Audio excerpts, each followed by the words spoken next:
Can everybody hear me? Okay. It's good to see everybody here tonight. We're going to have a small crowd as we usually do that Wednesday before Thanksgiving. I know a lot of folks will be heading out of town, so we need to remember everybody who's traveling in our prayers, certainly.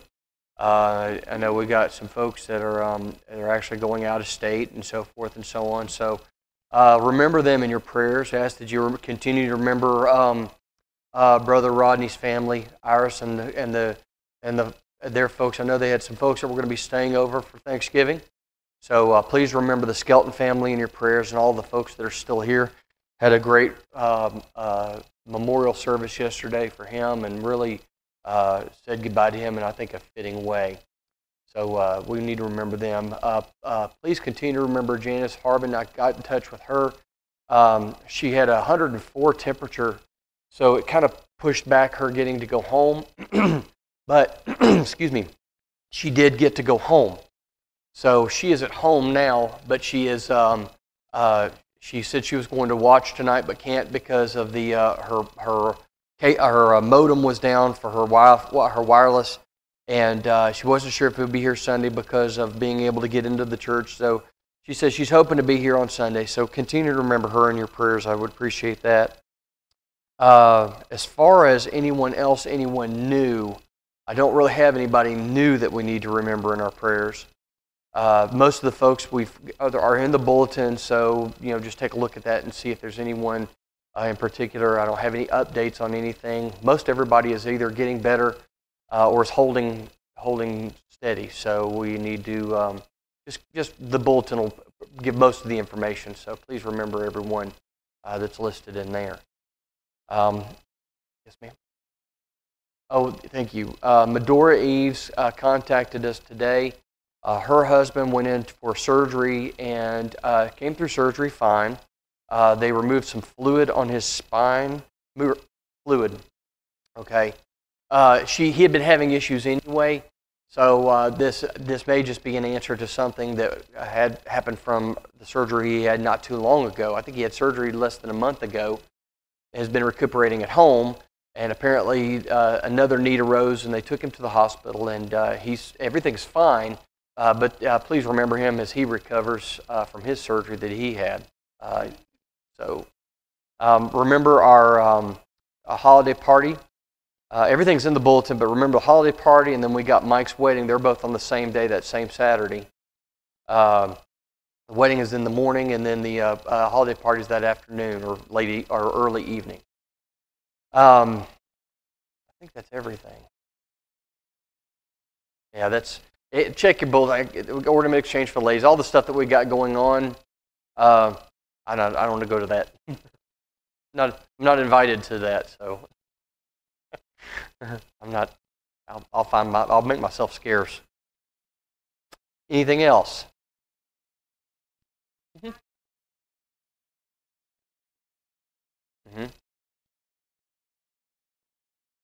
Okay.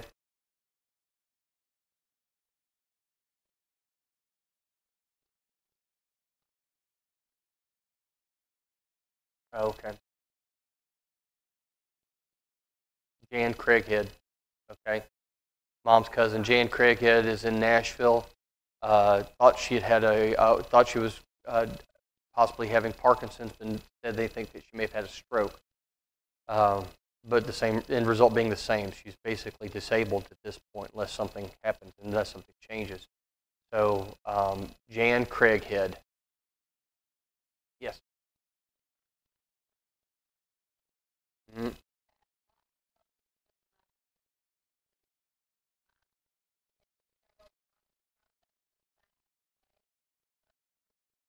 Okay. How far along is she with her? Now, how long has she been sick?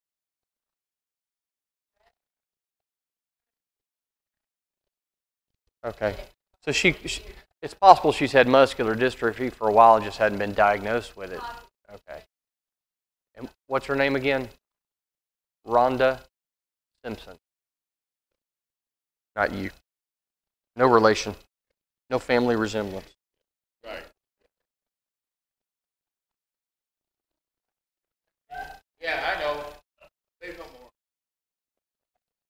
don't know. It could be. Yeah, okay. Who knows? Yeah.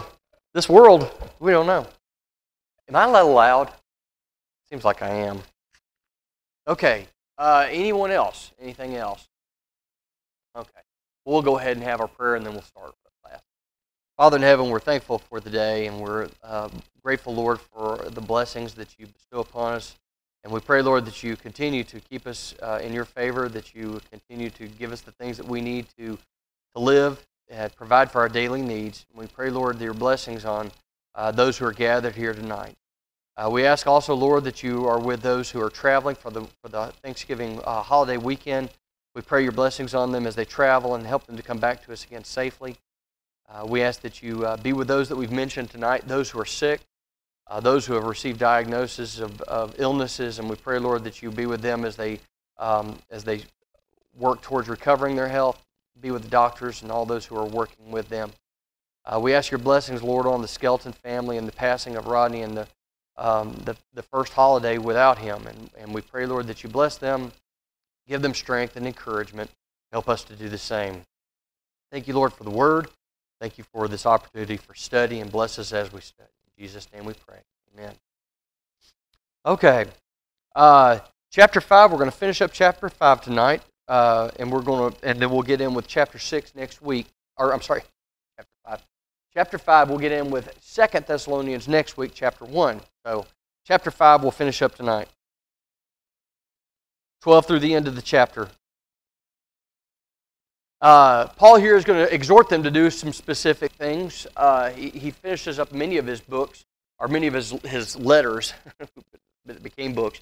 Finishes up many of his letters with sort of sundry things, various and sundry things. This first one, though, is something that it speaks to us very specifically. Many times we think, well, it doesn't really apply to us because we don't have elders, because that's what it's speaking of here. So let's read this for just a couple moments. And we urge you, brethren, to recognize those who labor among you. Okay, so we know that these are members of the church.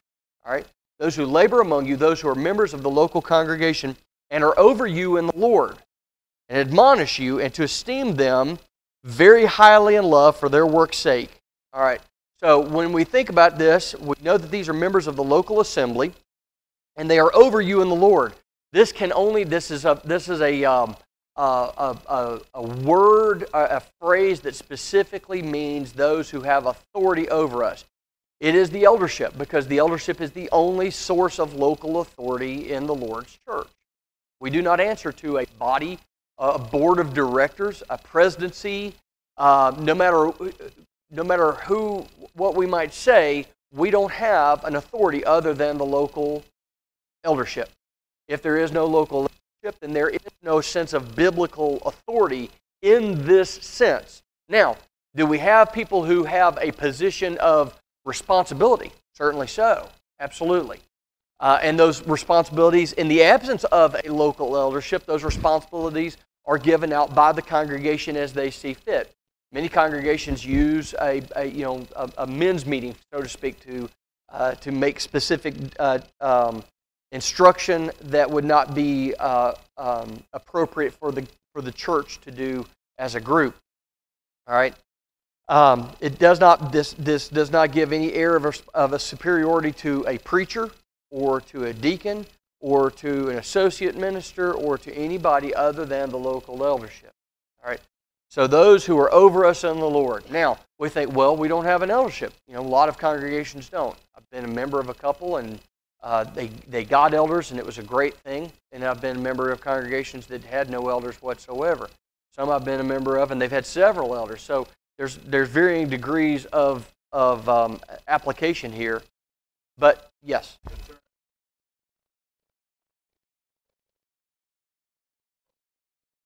Yeah, you can.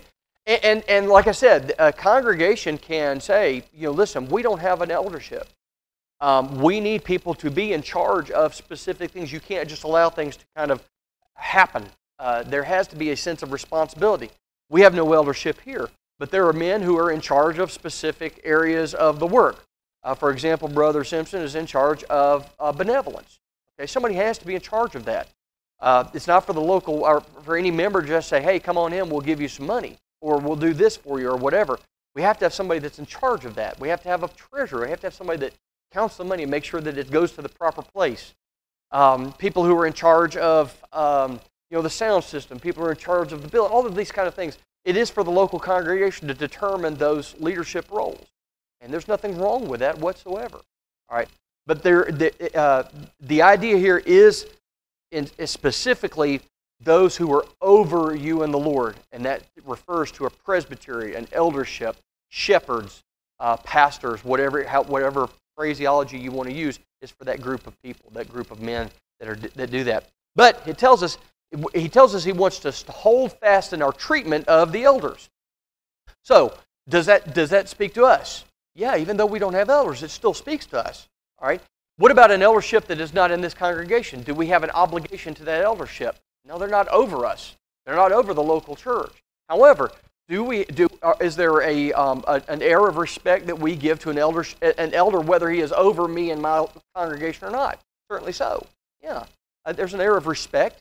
I as a younger man, and I'm 48, and I'm kind of in that thing. I don't consider myself to be older, and I certainly don't consider myself to be younger. But I'm told to treat older men with a degree of respect. I speak to them in a specific way that I don't speak to people my age or younger. Okay, and that's certainly a part of it. I would, if an elder from another congregation came to me and had something he wanted to discuss with me, I would listen to him respectfully. I may disagree with him, and he has no rule over me. He cannot come to this congregation and begin to lay down the law, so to speak, or make rules for us. But I do owe it to him to listen to him with a degree of respect that's due him as an older man, if nothing else. All right. So anyway, we're supposed to hold fast in our treatment of the elders. Now, first, let me see. I've got a thing here. All right. First, it says that we are to recognize. Now, that idea, of course, not talking about, oh, I know who you are. That's not the kind of recognition we're talking about. The idea is that, there are those in the Lord's body who do not have a great deal of respect for an eldership. They do not desire to be under the rule of an eldership, and they chafe under the rule of an eldership. Now, the idea of rule is not a rule of a rod of iron where they lord it over the local congregation. To rule in the position of an elder means to lead, not to drive, but to lead. But the idea here is that everyone in the congregation, whether you like the elder, whether you respect an eldership, whether you have any regard for an eldership, you must recognize their authority over the local congregation. You must recognize that. I may disagree, for example, I may disagree with the person who holds a particular office, whether it's the mayor or the governor or a senator or a president, doesn't matter what it is. I may disagree with them and I may not even care for them very much, but I must recognize their authority. They have a position that I must recognize, and that's part of the Lord's body. And listen, for a long time, that is what frustrated so many people about the Lord's body. They sought to discredit the church by saying that they were in rebellion against the authorities, but we are told very specifically that we are to be under the authorities, whether they be over the land or over the church. Authority is important to God. He has set these people in a position of authority for a reason. And it is not for us to throw off that yoke, whether it's the authority of the government or whether it's the authority of the church. It is not for us to throw off that authority. All right? And we may chafe under it. We may not like to be told what to do. We may not like to be chastised or criticized for something that we've done. But that has nothing to do with it. There's a position of authority there that we must recognize and accept. All right? But that's in chapter 5 and verse 12. It's not a simple awareness. It is the idea of showing regard. Okay? The idea of recognizing is to show regard. Next, we are to do another thing. We're not only to recognize them, we are to esteem them. All right. To esteem them very highly in love for their work's sake. All right. Now, the word esteem here means the idea of properly appraising something, to look at it in the fashion in which God looks at it. We esteem things as God esteems things. We may look at the local congregation and say, listen, we don't have any reason to have eldership. We're getting along fine without them. The truth is, the idea of an eldership is very much part of God's desire for the local body. He wants us to have elders. The apostles went and they appointed elders in every city. There's a reason for them. God wants us to have them. Now, does He want us to appoint people to an eldership where they have no reason being an elder? Where they don't fit the qualifications of an elder simply to have an eldership? No, of course not. It also doesn't mean that we shortchange and say, well, we don't have 2 elders, so we'll just have 1 elder. No, that doesn't work either. But we are to look at it in the standpoint that God looks at it. God saw that it was desirous that there be people in an authority, a position of authority, so that the church can thrive. That was the whole point behind it. It wasn't to come down on people or to exert authority that's not there, to ride saddle on these that's not what we're wanting. God saw that it was needful, it was necessary, and it was desirous to have men in a position of authority in every city. That's why the apostles did it. They didn't do it because they wanted to. They did it because they were instructed by the Holy Spirit to do that. So,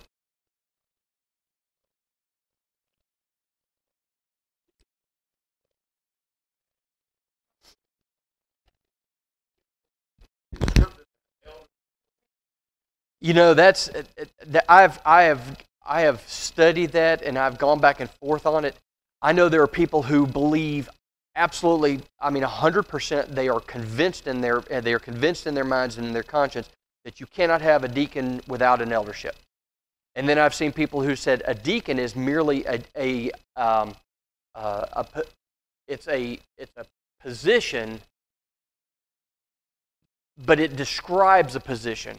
The idea, I've seen people that say there's no reason to name a deacon to something. If you have somebody that's in charge of something, they're a deacon of it. Okay, it's not a matter of you have to designate them a deacon. However, we do find that there is qualifications for a deacon and an elder.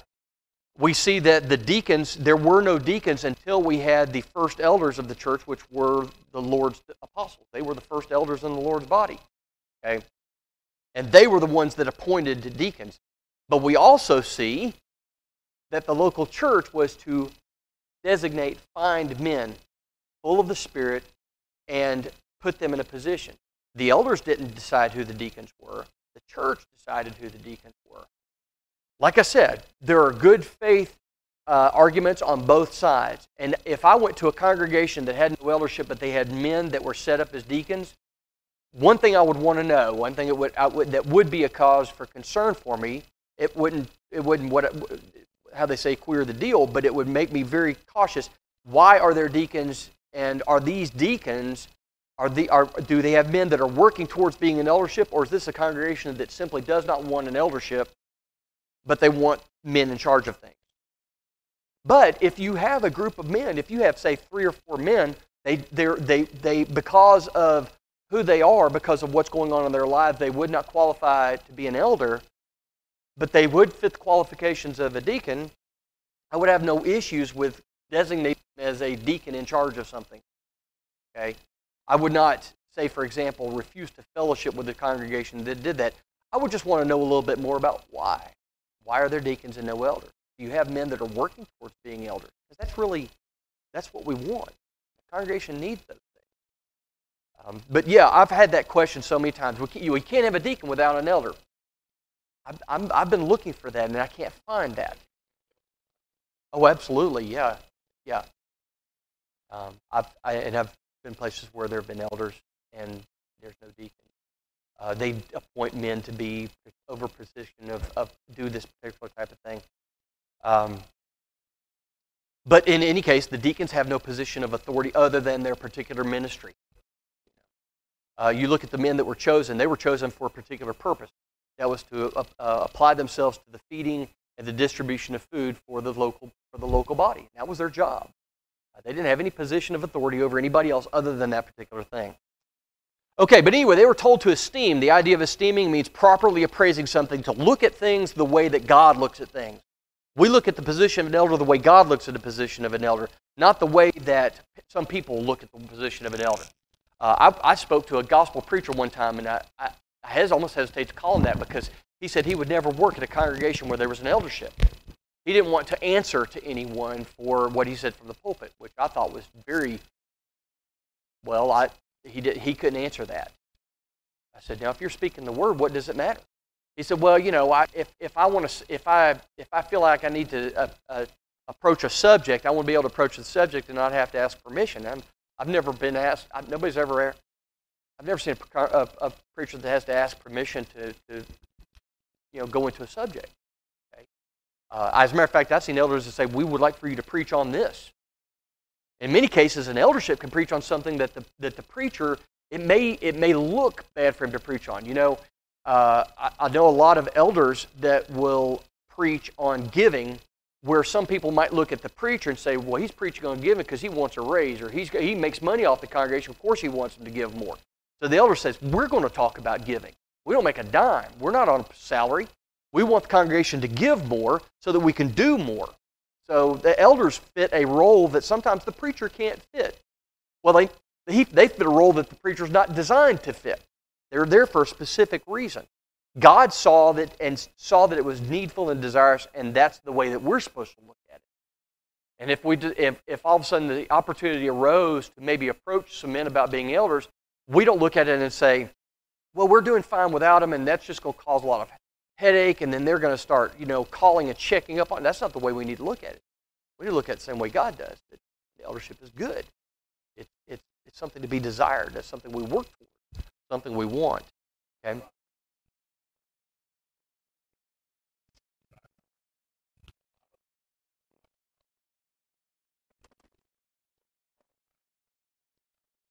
Mm-hmm.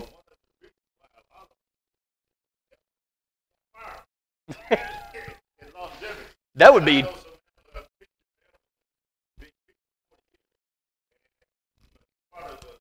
Yeah. For that reason, that is a horrible reason to become an elder. I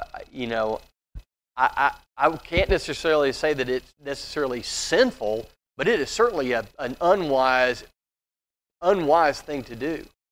You don't become an elder for job security. And any eldership worth its salt would not allow themselves to be hung out to dry. It would not allow themselves to be blackmailed and to be railroaded into keeping a preacher. If a preacher, whether he's an elder or not, if he's a preacher and if he's speaking untruths from the pulpit, if he's not doing the job, then it wouldn't matter if he was an elder or not. It's time for you could be an elder, but you can't be the preacher anymore. We're not going to pay you to be the preacher, but you can continue to be an elder.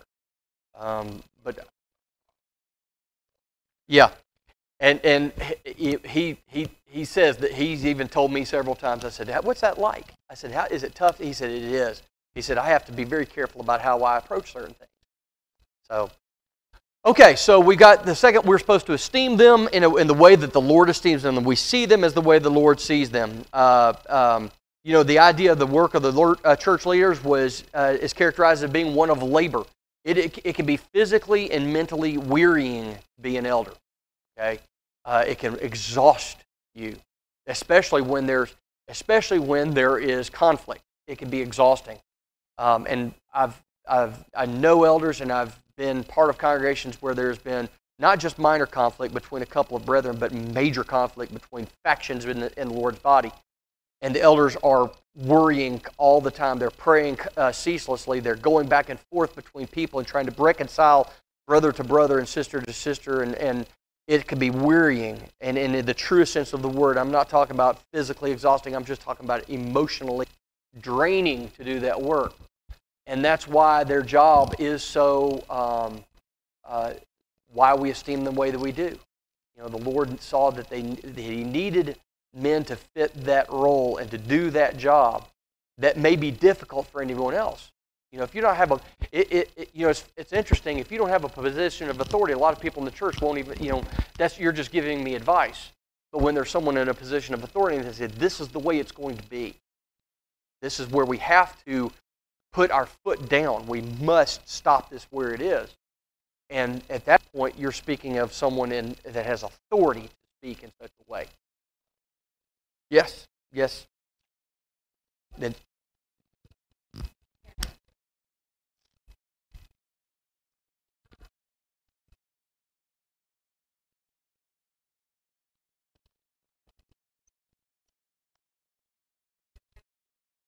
yeah. Somebody has to make a decision. And I don't think that the eldership is just a decision-making group of men. They were here to make decisions. That's not their job. That has to happen sometimes. And I've seen elders that want to make a decision about everything. They see that as their job. They're the ones that are in charge of picking out paint and picking out carpet, picking out songbooks, picking out light fixtures, what kind of plants go out in the front yard, what goes on the marquee. Every single thing in a congregation has to go through the eldership. That's not their job. That's why you have a deacon. That's why you have servants to do that kind of work. And when you have those guys, you give them the job. If you're not going to let them do their job, then don't have them, because it's fruitless and it is frustrating to give men a work to do, and then when they do it, you go behind them and undo it, and then redo it in your own minds, in your own mind, the way you decide. Elders are, for a particular reason, there's a reason that they are called shepherds. They're to concern themselves with the flock, and that's it. That's it. If you've got a group of guys that are in charge of doing a budget, then they do the budget. If you've got a group of guys that are in charge of the education program, they're in charge of the education program. Elders need to be concerned about what's being taught, certainly, and what's being preached, absolutely. But the idea of micromanaging everything, they put more work on themselves than they need to, and they frustrate everybody, including themselves. Okay?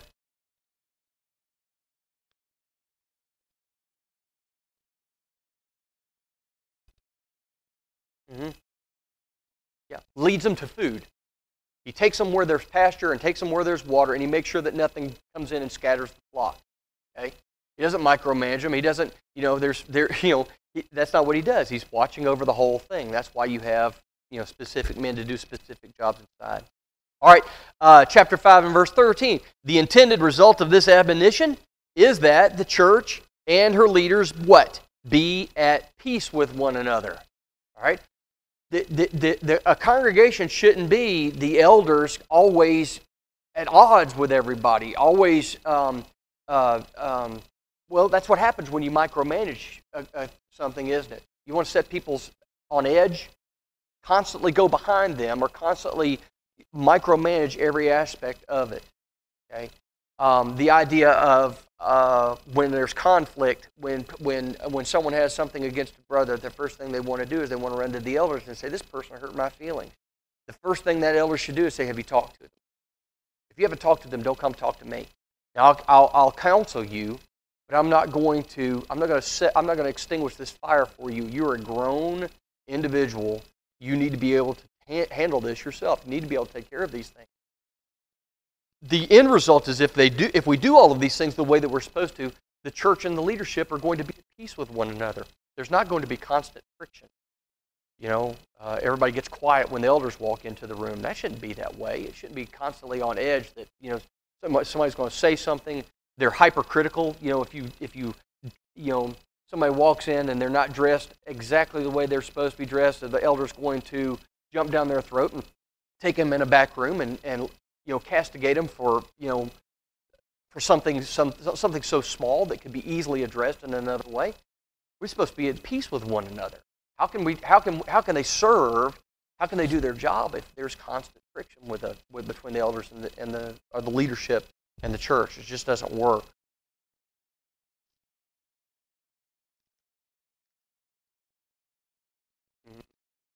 Yep.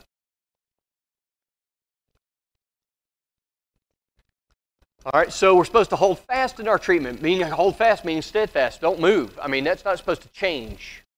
Okay, we get our position, we hunker down, and this is the way we're going to be.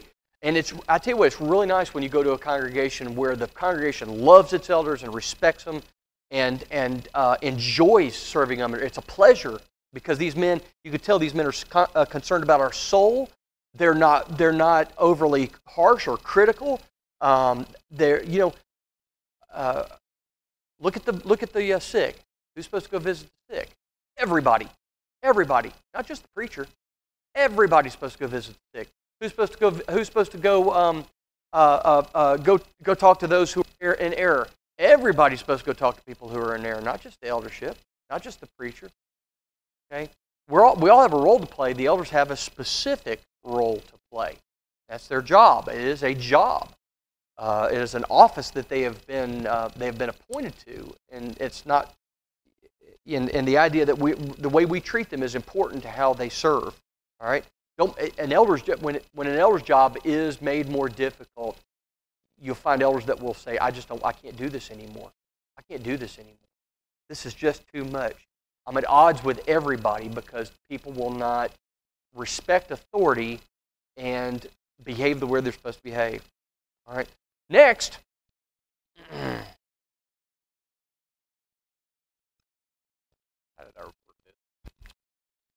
All right, hold fast in their treatment of the members. All right, so here's the local body. They're supposed to hold fast in their treatment of their elders and the members. Now, elders are members, yes, absolutely. But there's a specific thing they're to do for the elders, but here we're going to talk about the idea of what they're supposed to do. Hold fast in the treatment of their brethren. In verse 14, now we exhort you, brethren, warn those who are unruly, comfort the faint-hearted, uphold the weak, be patient with all. All right, so that gives us a pretty good litany, a nice list of things that we're supposed to be, how we're supposed to behave. All right, the first one he says is warn those who are unruly. Now the word translated unruly actually comes from a military term. Hang on, I can't do both.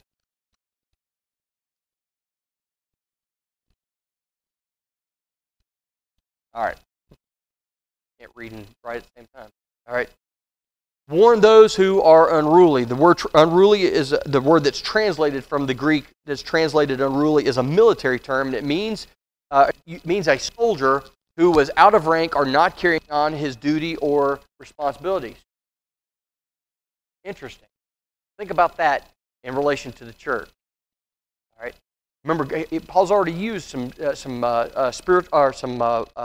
military terms to describe how we are to arm ourselves, how we're to walk, how Satan is going to try to dig entrenchments against us to keep us from getting to the goal. All of those things, he used a lot of military terminology.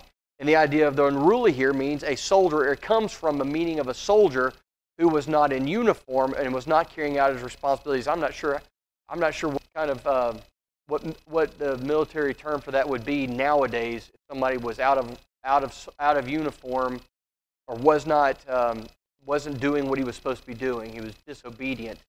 I don't know. I'm not sure what that would be. But in any case, think about that in regards to the church. What could he be talking about? One who is out of uniform. All right? What are we supposed to put on? All of the armor of God. So we're supposed to warn those who are unruly, those who are not equipping themselves. The saint is not equipping himself or herself to do the work of the Lord. They're out of uniform. The things that they're supposed to be doing are being left undone. What about those who are not carrying out their duties? Okay, if you go out and you tell somebody to a guy, a drill instructor gets this guy out there and he says, I want you to dig this ditch, dig a hole.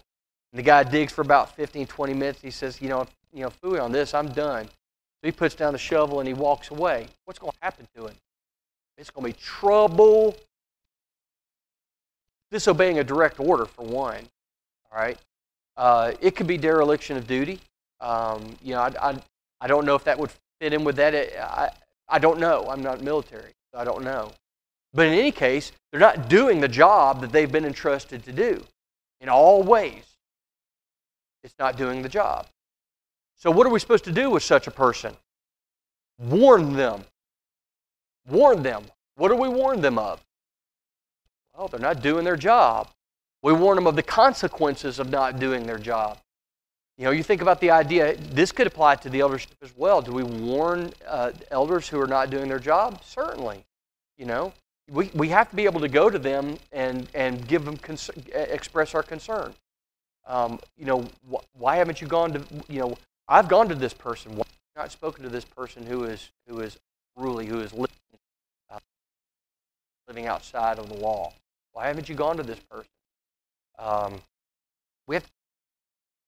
So we can warn the eldership, certainly. But we also warn each. If William hadn't been to service and hadn't been to service and hadn't been to service and hadn't been to service, whose job is it to go and talk to him? Person who knows it, right? You know it. I know it. You know what? If enough of us go and warn him, what's he going to do? He's either going to completely turn his back on us, or he's going to say, you know what? These people love me enough. They love me. That's right. I want to come back and be with these people. It's obvious that they care about me. Sometimes that's what that's just what they need to hear. I care about you enough to come and confront you in your sin. So I want to be part of this again. So, yes.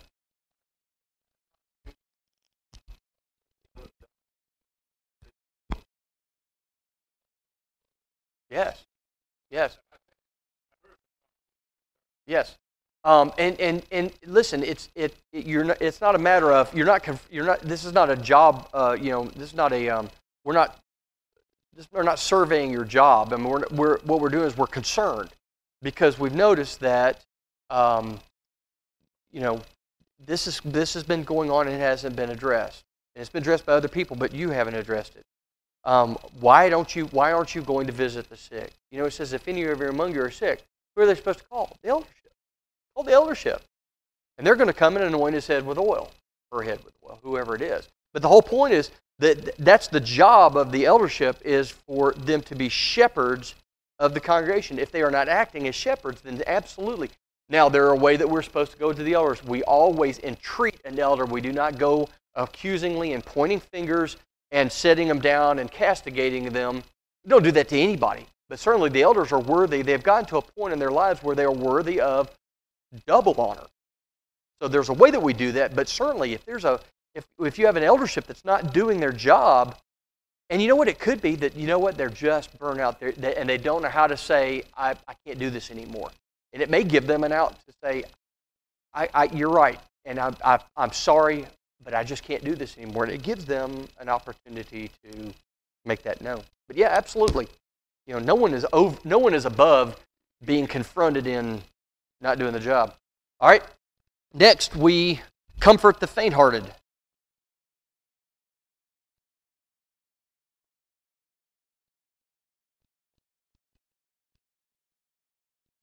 All right.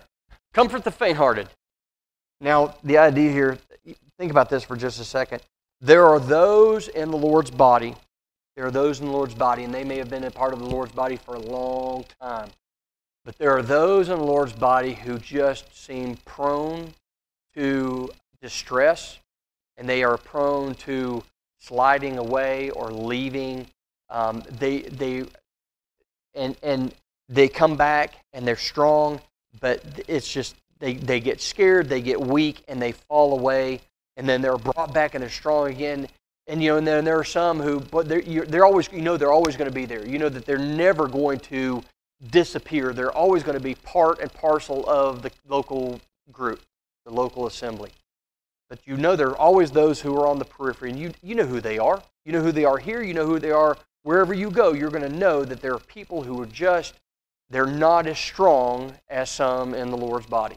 These are the people that we're talking about, the faint-hearted, ones who give up a little quicker than everybody else. It doesn't matter how long they've been a member of the Lord's body. It doesn't matter how long they've been a Christian. They're just not as strong. They're not as able to withstand temptation about falling away and getting involved in something. That's their nature. Now, what do we say? Well, they're dead weight. Let's cut them loose. They're just dragging everybody down. Pretty soon you have a congregation of about 10 people. And all of them think that the other ones are weak. Every one of those 10 says, no, that's the 9. Those 9 are the weak ones. I'm the strong one. And they're saying about that. No, of course not. Of course not. What do? Because we comfort them. We comfort the faint-hearted. It may be someone who is a new Christian. New Christians are faint-hearted. They give an appearance about, I'm strong. I'm excited about being a Christian. I'm going to do the work. I'm launching into it with jumping into it with both feet. I'm going to go for it. And in their heart of hearts, though, they're saying, I don't know about this. I'm frightened. This scares me. This is new to me. I've never done anything like this before. This is not what my parents did. This is not what my grandparents did. None of my friends are Christians, and I just don't know. What are we supposed to do with such a one? We comfort them. How do we comfort them? Okay? How do we comfort them?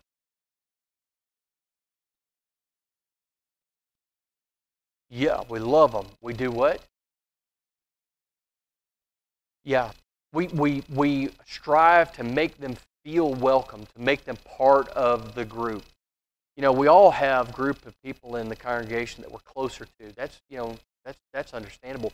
The Lord had apostles that he was closer to and disciples he was closer to. But at the end of the day, they all loved one another, and that's the whole point. We make a little bit extra effort. We invite them to our home. We invite them to come. If we're going to do something at the church building or whatever, I want you to come with me. Come with me, and we'll go together, and we'll be a part of this together. That's part of it, certainly so. Part of it is praying for them and letting them know that you're praying for them. I love it when people pray for me, but what I love especially is when you tell me that you're praying for me. I appreciate that. That means a lot. It means I know that sometime tonight, somebody other than myself is praying for me and for me to do a better job, to get better at what I'm doing, a thankfulness for what I've done. And it's like that with everybody. Everybody likes to be prayed for, but what really makes it is when you know that somebody's praying for you. They've made it known to you. That's awesome. It makes us feel good. Well, this person who's faint-hearted, who's maybe sitting on the side, maybe they're not familiar with everyone. They haven't made really any close, good friends.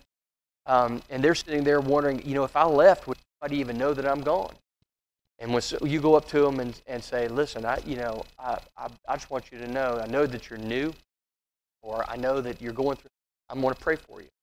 And all of a sudden, that sense of closeness, that intimacy, just pours over. All of a sudden, they feel differently than they felt before. They're not on the periphery. They're not faint-hearted. It's the idea of comforting the faint-hearted means that they're not going to be faint-hearted. We want them to be bold, excited, strong. Absolutely. That's the reason it's a family. Lord didn't want us to just be a group of people that got together on Sunday. It's supposed to be a family. All right, we're going to go a little quicker. All right, third, he said that they were to uphold the weak. So we're comfort the faint-hearted, right? We warn the unruly. We comfort the faint-hearted. We uphold the weak. The idea of uphold, support. We aid. We do what's necessary to get them up, right? If they're weak and they're stumbling, I look at it the idea of you see these guys that you always see it in the movies when they're at war. Some guy gets shot. What do? Guy gets on either side of him, and they get him to safety. They get him away from where he is, and they hold him up. That's what I'm thinking of. Sometimes it's one person. Sometimes it's two people. However it is, we take the person and we literally uphold them. We literally hold them up when they themselves can't go any further. Think about someone who suffered a loss, and they're just at their wits' end. Somebody who's just been rocked with a diagnosis of a disease, and their core is shaken, and they get weak. Figuratively, they get weak in the knees. What are we to do? We pick them up. We hold them up. When they can't hold themselves up, that's what we do. That's our job. All right? So we support, aid, care for one another. That's what we do, uphold the weak. Next, we're patient with all. One of the most difficult. Being patient with people. People who should know better. People who have been Christians long enough to know better than to do some of the things that they do. Someone who tries our patience. Sometimes people try our patience. It's an intentional thing. They're for whatever reason they want to needle us. They want to poke at us. And what's our responsibility? Do we lash out? Do we get angry at this drop of a hat? No, we're patient with them. We know what they're up to. But we're not going to let it damage us. We're not going to let it damage our relationship. They're not going to let it rock our world when they're acting like children. So we're supposed to be patient with people. The idea of being long-suffering or forbearing. You've got those. I've been in congregations where you got one person that's every day there's something. You get the phone call. Oh, this and this and this. Can it be frustrating? Yes, it can. But you're patient. Whatever, we think that it might not be to them, it's important. And even if it's not to us. All right? Oh, yeah.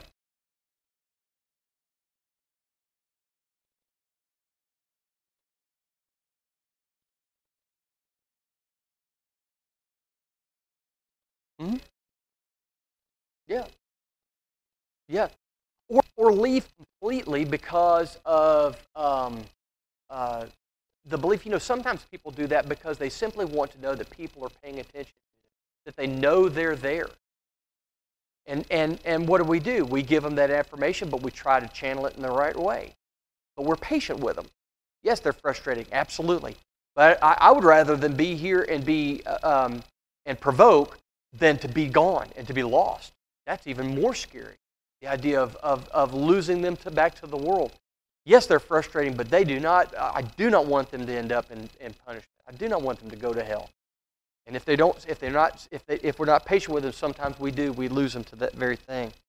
It's often employed to describe a person's ability to restrain themselves in the face of provocation. Isn't that the case? Have you ever worked with somebody who's just they provoke? Like they've made it their mission to provoke. Yeah. All right. Next, no one render evil to anyone for evil. All right. No one render evil for evil towards anyone. That encompasses everybody, right? Even the world. We don't render evil for evil. Now, we got to be careful about how we translate this. Evil is a big term, all right? It means wickedness, sin, hurt, wrong, all of those things. It means all that. It's a big basket term. It contains a lot of different things. So what it means is we don't repay like for like. When somebody insults us, we don't insult back. All right. When someone provokes us, we don't provoke them back. Christians don't play that game of one up. I'm going to one up. They do something to me, I'm going to do something to them, and I'm going to make it a little bit bigger.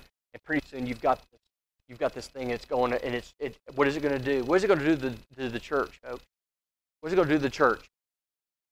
It can split a church wide open when you've got people who don't want to just accept something and leave it alone. But we think, but it's not right that they treat me like this. It's not right that they treat me like this. I haven't done anything to them. They have no business acting like that towards me. I shouldn't have to put up with it. I don't typically go this route, but I want to ask you a question. What would Jesus do? Did they provoke him? Oh, that provoked him to the extreme. They're going to kill the man.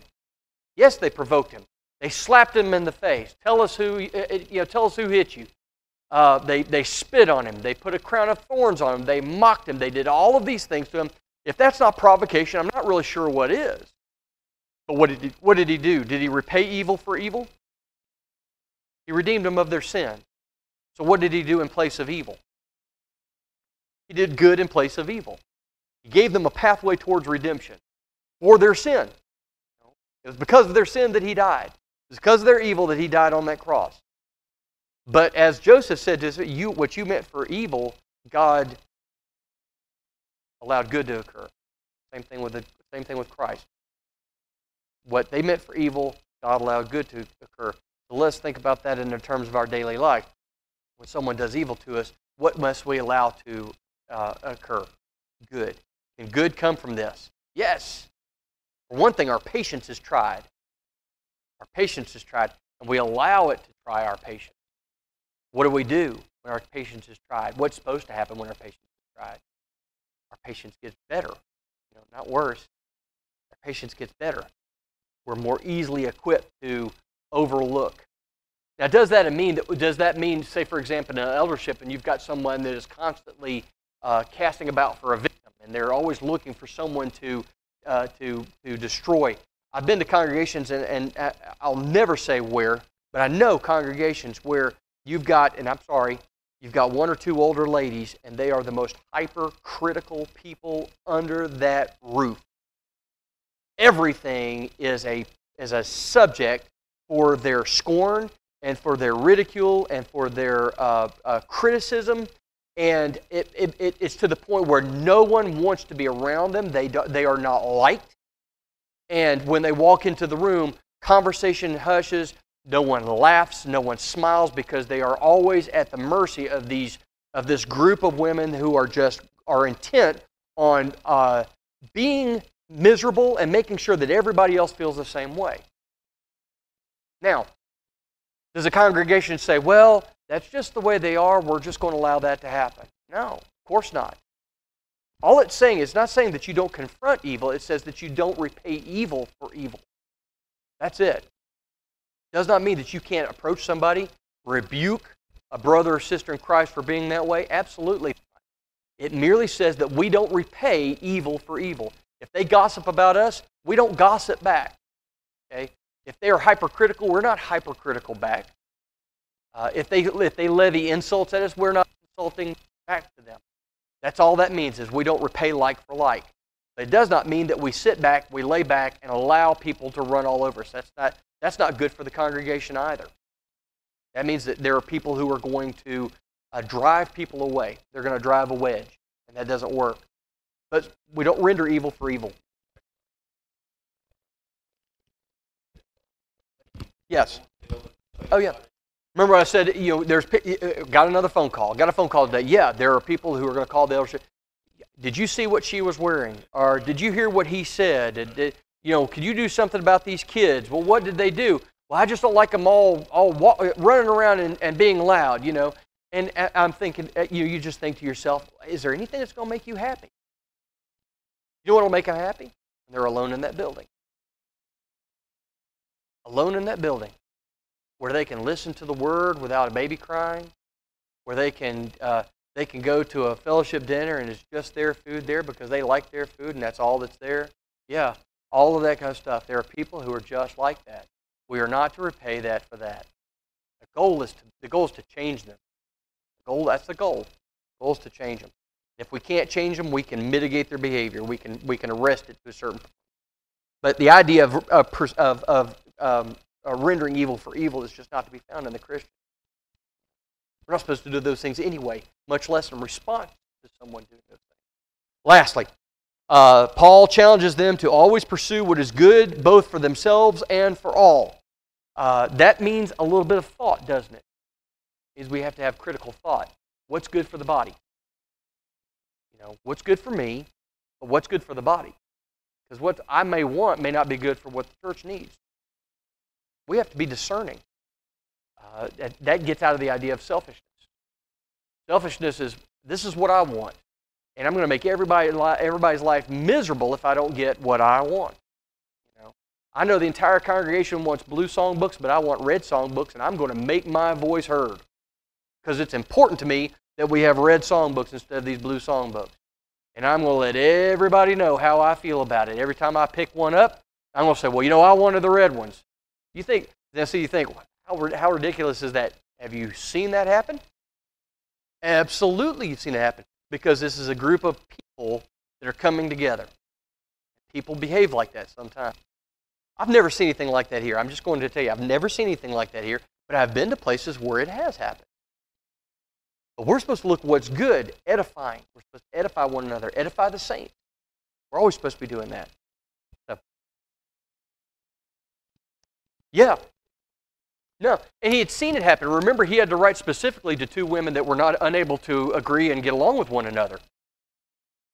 Okay? I urge you that you get along. And I imagine when Paul urges people to do something, you take that with the same weight as the Lord himself, because he was speaking on authority. You need to get along. Cut it out. Quit acting like this. Okay. All right. So we'll finish there. We're going to be done. We did not get all the way through chapter 5. We'll do it next week. The way it goes sometimes.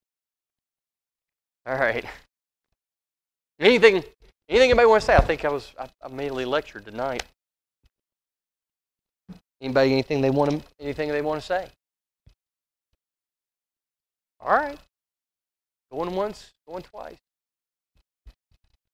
Hope everybody has a great day tomorrow. Whatever you've chosen to do, whoever you're spending it with, I pray that it's calm, peaceful, enjoyable. Everybody gets enough to eat. Everybody enjoys their company. And just look forward to seeing everybody back here on Sunday morning. But if there's nothing further, we're going to have our song of invitation. And if you need to respond to that, please come while we stand.